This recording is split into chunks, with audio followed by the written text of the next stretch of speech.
आप सबको नमस्कार। जो चैनल से पहली बारी जुड़ रहे हैं, चैनल को सब्सक्राइब कर लीजिए, लाइक कर लीजिए, शेयर कर लीजिए। आपके दिमाग में एक सवाल चल रहा होगा कि महुआ मोइत्रा का जो केस है वो सुर्खियों में रोज है, हेडलाइन में रोज है। महुआ मोइत्रा जाके राजदीप सरदेसाई के चैनल पे और कुछ और फेवरेबल जगहों पे अपने इंटरव्यूज भी दे रही हैं, पर ऑनरेबल हाई कोर्ट में जो हुआ उस पे मीडिया में चर्चा क्यों नहीं हो रही? क्योंकि दूध का दूध, पानी का पानी तो किसी भी एलिगेशन का हाईकोर्ट में होता है।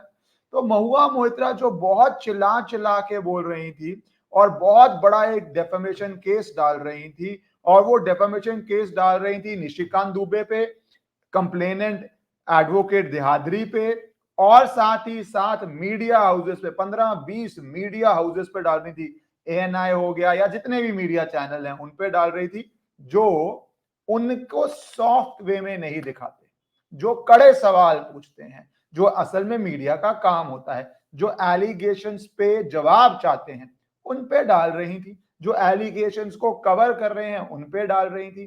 पर दो हेयरिंग हुई हाई कोर्ट में। पहली हेयरिंग को फिर भी थोड़ी बहुत डिस्कस हुई। दूसरी हेयरिंग, जहां पे एक तरह से आप कह सकते हैं कि वो मैदान छोड़ दिया उन्होंने, वो लीगल बैटल एक तरह से क्या, एक लीगल बैटल तो छोड़ ही दी, दूसरी मैं बोलूंगा एक तरह से छोड़ दी। जिसको भी लीगल नॉलेज है वो समझ जाएगा। उसकी चर्चा क्यों नहीं हो रही? आपको मैं बताना चाहता हूं क्या क्या हुआ है हाई कोर्ट में, जो बहुत इंपॉर्टेंट है। पहले एक बात बता दूं कि जो महुआ मोइत्रा पे एलिगेशंस आई, उसके बाद उन्होंने अपना बड़ा स्टॉन्च डिफेंस किया, जो उनका राइट है। और उन्होंने कहा कि मैं इंजंक्शन ले आऊंगी हाई कोर्ट जाके। इंजंक्शन क्या होती है कि मीडिया जो ये चीजें कर रही है, एलिगेशंस कवर, ये मीडिया ना कर पाए। उन्होंने बहुत सारे आरोप भी लगाए, मीडिया पे भी, निशिकांत दुबे पे भी, एडवोकेट देहाद्री पे भी। बहुत सारी बातें उन्होंने अपनी पिटीशन में बोली। तो अब इसमें दो परिणाम पॉसिबल थे। पहला, इंजंक्शन मिल जाए कि कोर्ट ऑर्डर कर दे कि हाँ, जो मीडिया कह रही है वो मानहानि है, वो किसी भी फैक्ट्स या तथ्यों पे आधारित नहीं है, वो लेजिटिमेट जर्नलिज्म नहीं है, वो citizens to right to know के अंदर कवर नहीं होती, क्योंकि वो बेसिकली जो प्रिंसिपल्स होते हैं इंजंक्शन के, कि बहुत इनको इंजरी कर रही है और पब्लिक इंटरेस्ट में भी नहीं है, और सच्चाई, ट्रुथ जो डिफेंस होता है, ट्रुथफुल भी नहीं है। तो वहीं पे दूध का दूध, पानी का पानी, जैसे मैंने बोला, बहुत हद तक हो जाता है। अब एक मिनट रुकिए यहां पे, अब जाइए आपके पॉलिटिकली क्या हो रहा है। पॉलिटिकली ये हो रहा है क्योंकि ये इंजंक्शन के बीच में हुआ है। जब वो इंजंक्शन चाह रही थी, जब वो एक तरह से स्टे चाह रही थी, मैं सिंपल भाषा में बोलूं, स्टे कर दिया जाए कि मीडिया ये सब ना बोल पाए, और मीडिया डिलीट भी करे, गूगल, फेसबुक, यूट्यूब, उनके अगेंस्ट सब कुछ डिलीट भी करे। इसके बीच में टीएमसी ने बहुत साफ स्टैंड ले लिया। अब तो बहुत दिन हो गए जहां पे टीएमसी का स्टैंड है नो कमेंट्स। अब आपका एमपी आरोपों में घिरा हो, राष्ट्र सुरक्षा और करप्शन के आरोप हो, और नो कमेंट उनके सीनियर नेता, TMC state general secretary spokesman mister Kunal Ghosh ने कहा, only Mahua Moitra can comment on the issue because she is dealing, the party will not make a statement, no comment.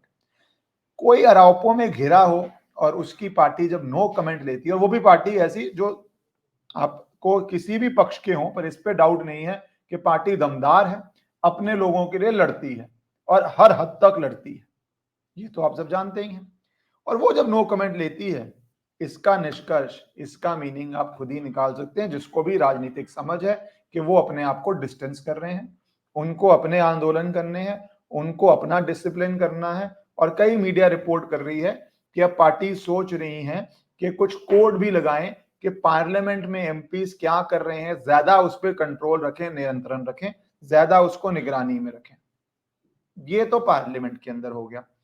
Ethics committee के सामने एडवोकेट देहाद्री और निशिकांत दुबे अपनी statement दे चुके हैं।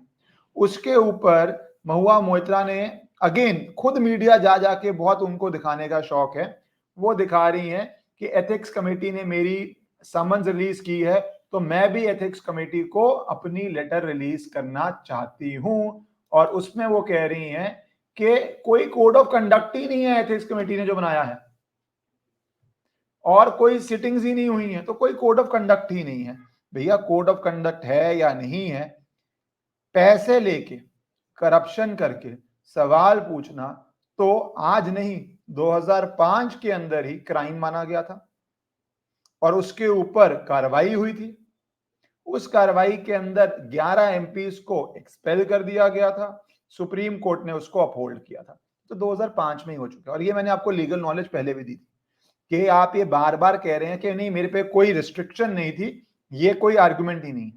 बच्चे को भी समझ आता है कि पैसा लेके अगर आप सवाल पूछ रहे हैं, अपना लॉगिन अपना आईडी दे रहे हैं तो आप लीगल ट्रबल में आ जाएंगे। फिर वो कहती है एथिक्स कमेटी के पास क्रिमिनल पावर्स ही नहीं इन्वेस्टिगेट करने की, कि ये एथिक्स कमेटी जो है इसके ऊपर हमारे फाउंडिंग फादर्स ने ये पावर ही नहीं दी थी। बिल्कुल सही है, उनको क्रिमिनल करना भी नहीं है। मैं आपको बार बार समझा रहा हूं, उनको पार्लियामेंट के अंदर जिसको हम डिसिप्लिनरी बोलते हैं ना, आप अगर कोई सरकारी कर्मचारी हैं या प्राइवेट ऑर्गेनाइजेशन में भी हैं, डिसिप्लिनरी प्रोसीडिंग्स होती हैं, उसके अंदर आपको एक्सपेल किया जाता है। क्रिमिनल तो होती हैं, सीबीआई करेगी। थोड़ा रुको, थोड़ा सब्र करो, थोड़ा वेट करो, सीबीआई अपना डिसीजन लेगी कि एफआईआर करना है नहीं करना, वो सीबीआई का अधिकार क्षेत्र है। यहां पे ये है। अब आ जाते हैं एक बात पे जो उन्होंने इंटरव्यू में बहुत इंटरेस्टिंग बोली थी कि खुद ही मान गई थी कि उन्होंने लॉगिन दिया हुआ है। उसमें अब कोई लंबी बहस बची नहीं है, वो खुद ही मान चुकी हैं उन्होंने लॉगिन दिया है। वो अलग बात है कि सबसे पहले मीडिया में जाके ये कह रही हैं कि सरकार मेरा फोन हैक कर रहा है, आप खुद ही लॉगिन दे रहे हैं, उसका भी आप देख सकते हैं फैक्ट। अब हाई कोर्ट में आ जाते हैं। ये सारी बात के बाद दूध का दूध जिसको ने बोला, फाइनल डिसीजन हाई कोर्ट का होना था। इंजंक्शन चाह रही थी वहां पे और मीडिया को भी आरोपी, मीडिया के अगेंस्ट भी रिलीफ चाह रही थी और इन दोनों के अगेंस्ट भी रिलीफ चाह रही थी। तो पहली हियरिंग में तो आपको पता है कि बहुत बड़ी कंट्रोवर्सी हो गई थी, क्योंकि एडवोकेट देहादरी ने बोला कि जो काउंसिल रिप्रेजेंट कर रहे हैं महुआ मोइत्रा को, उन्होंने कॉन्फ्लिक्ट ऑफ इंटरेस्ट है और उन्होंने लगभग 30 मिनट बात करी एडवोकेट देहादरी से और उनको सीबीआई कंप्लेंट विड्रॉ करने के लिए कहा, इन एक्सचेंज में उनका डॉग वापस करने को कहा। ये जब बात बोली गई कि महुआ मोइत्रा के काउंसिल ने ये किया है, तो द ऑनरेबल हाई कोर्ट ने कहा, ऑब्जर्व किया that it is appalled, I am really appalled, you are a person who is expected to maintain the highest decorum. So obviously the जज ये कहीं से भी अप्रिशिएट नहीं करेगा कि आपका कंडक्ट कुछ ऐसा हो जिस केस में आप काउंसिल हैं जहां पे जज को पसंद ना आए। और इसके बाद टू बी फेयर जो एडवोकेट रिप्रेजेंट कर रहे थे उन्होंने अपनी सफाई भी दी कि मैं पहले से जानता था देहादरी को और मैं सुलह करवाने की कोशिश कर रहा था, पर जज वाज नॉट इम्प्रेस्ड और फिर उन्होंने कहा कि मैं केस को छोड़ रहा हूं, मैं केस से रिक्यूज कर रहा हूं। पहली हियरिंग पे तो कुछ भी नहीं हुआ, कोई रिलीफ नहीं मिला, मीडिया कवर करती रही और ये खुद भी मीडिया में जाती रही। अब आ जाते हैं सेकेंड हियरिंग पे। सेकेंड हियरिंग पे तो मैदान ही छोड़ दिया गया। सेकेंड हियरिंग पे वो शुरुआत में ही बोलती हैं कि मैं ये चाह रही हूं कि जो मीडिया पे केस डाला हुआ है मैंने, वो मैं केस को, सारे मीडिया के ऊपर जो केस डाला हुआ है वो मैं केस को विड्रॉ कर रही हूं, ड्रॉप कर रही हूं, मैं मीडिया हाउसेस के ऊपर केस ही नहीं डाल रही हूं। तो इतना शोर था कि मोदी की मीडिया, गोदी मीडिया, बिकी हुई मीडिया, जो पूरा एक ट्विटर पे सोशल मीडिया पे चलता है, पर जब कोर्ट में साबित करना पड़ा कि मीडिया सही कवर कर रही थी या गलत कर रही थी, तो आपने रियलाइज कर लिया कि ट्विटर पे बोलना बहुत इजी है, पीआर करना बहुत इजी है, अपने कंट्रोल्ड मीडिया पे या सोशल मीडिया अकाउंट्स पे बोलना बहुत इजी है, पर एविडेंस देना कि मीडिया कुछ गलत कर रही है या आप बिल्कुल सही हैं, ये भैया लीगल चीज है। यहां पे आपने ड्रॉप ही कर दिया। तो चिल्ला चिल्ला के भाषण देना अलग होता है, सच साबित करना अलग होता है। तो ड्रॉप ही कर दिया। और इसमें एक इंटरेस्टिंग बात बता दूं, मीडिया में भी एक ने एप्लीकेशन डाली थी कि भैया हमें क्यों पार्टी बनाया है, आप हमें बना ही नहीं सकते पार्टी, क्योंकि हम अपना कर्तव्य कर रहे हैं, अपना काम कर रहे हैं। फिर कोर्ट ने कहा कि अब उन्होंने ड्रॉप ही कर दिया और अब उनको मेमो ऑफ पार्टीज भी चेंज करना पड़ेगा। तो ये आप पढ़ लीजिए, खुद ही बोला उन्होंने। At the outset, learned counsel for the plaintiff submits that the plaintiff seeks to delete defendant number 3 to 20 from array of parties and suitably amend the suit। अपना पूरा केस ही उनको अब अमेंड करना पड़ेगा, क्योंकि जो जो एलिगेशन मीडिया पे है वो हटानी पड़ेगी, ड्रॉप करनी पड़ेगी, मेमो ऑफ पार्टीज चेंज करनी पड़ेगी और सब कुछ आपको जैसे मैंने बोला खत्म कर दिया, इस इशू को छोड़ ही दिया। दूसरा इशू क्या था, अब दो लोगों पे लड़ रही हैं, निशिकांत दुबे और आनंद देहादरी, कि वो बार बार मीडिया में ट्वीट ना करें, बोले ना, जो जो उन पे रिलीफ चाहिए उस पे भी पढ़ लीजिए। Learned counsel for plaintiff does not press for ad interim injunction. क्यों? क्योंकि कोर्ट अपना ऑर्डर देता। सबसे बड़ी चीज तो यही है ना कि निशिकांत दुबे, जय आनंद देहादरी ये मीडिया में बोले या ना बोले, क्या करें ना करें, तो आप इन पे इंजंक्शन चाहते थे, स्टे चाहते थे, एक तरह से इनको शायद डिलीट करवाना चाहते थे इनसे पोस्ट, आपने वो भी ड्रॉप कर दिया कि आपको एड इंटरिम इंजंक्शन नहीं चाहिए। इसके पीछे लीगल रीजन क्या होता है? आप बहस करते, अगर आप प्रेस करते और आप बहस करते तो कोर्ट को अपना ऑर्डर देना पड़ता। कोर्ट अगर आपकी बात मानता तो बहुत बड़ी राहत होती, बहुत बड़ी राहत होती।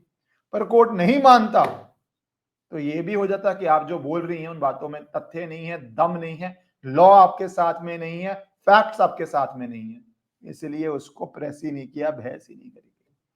अब इसका मतलब क्या कि इफेक्टिवली अब नॉर्मल केस चलता रहेगा डेफेमेशन का, वो तो कई सालों साल चलता है, उससे पहले ही पार्लियामेंट की रिपोर्ट भी आ जाएगी, उससे पहले भी सीबीआई भी अपना माइंड बनाएगा केस रजिस्टर करना है या नहीं करना।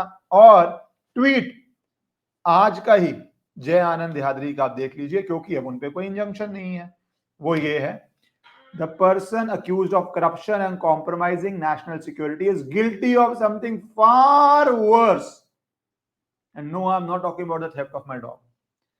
नेशनल सिक्योरिटी और करप्शन से ज्यादा क्या वर्स हो सकता है? ये अब सोचने वाली बात। नेशनल सिक्योरिटी से वर्स क्या हो सकता है? करप्शन से वर्स तो मैं मान सकता हूं नेशनल सिक्योरिटी है, नेशनल सिक्योरिटी से वर्स ऐसे क्या एलिगेशंस इनके पास हैं जो ये लगाना चाहते हैं? क्या इनके पास प्रूफ्स हैं? पिछला जो किया उसमें तो बहुत ट्रबल क्रिएट हो गई है, वो देखना पड़ेगा। नेट नेट बातें बहुत बड़ी थी, कोर्ट में जीरो रिलीफ मिला है, जीरो रिलीफ। और आपने मीडिया को तो केस से हटा ही दिया है, ड्रॉप ही कर दिया है, स्वयं ही मान लिया है कि आप उनके अगेंस्ट नहीं प्रोसीड करेंगे क्योंकि आपके पास कोई रीजन नहीं था। अब इनका जब पार्लियामेंट के अंदर एथिक्स कमेटी के सामने सुनवाई होती है, उस पर जो भी अपडेट होगा आपसे जरूर डिस्कस करूंगा, क्योंकि मुझे लगता है कि वहां पे तेजी से वो आगे बढ़ रहे हैं। सीबीआई का भी मेरे पास कुछ नहीं पता चल रहा कि सीबीआई रजिस्टर कर रही है या नहीं कर रही है, वो जब भी जानकारी आएगी जरूर डिस्कस करेंगे। भारत माता की जय।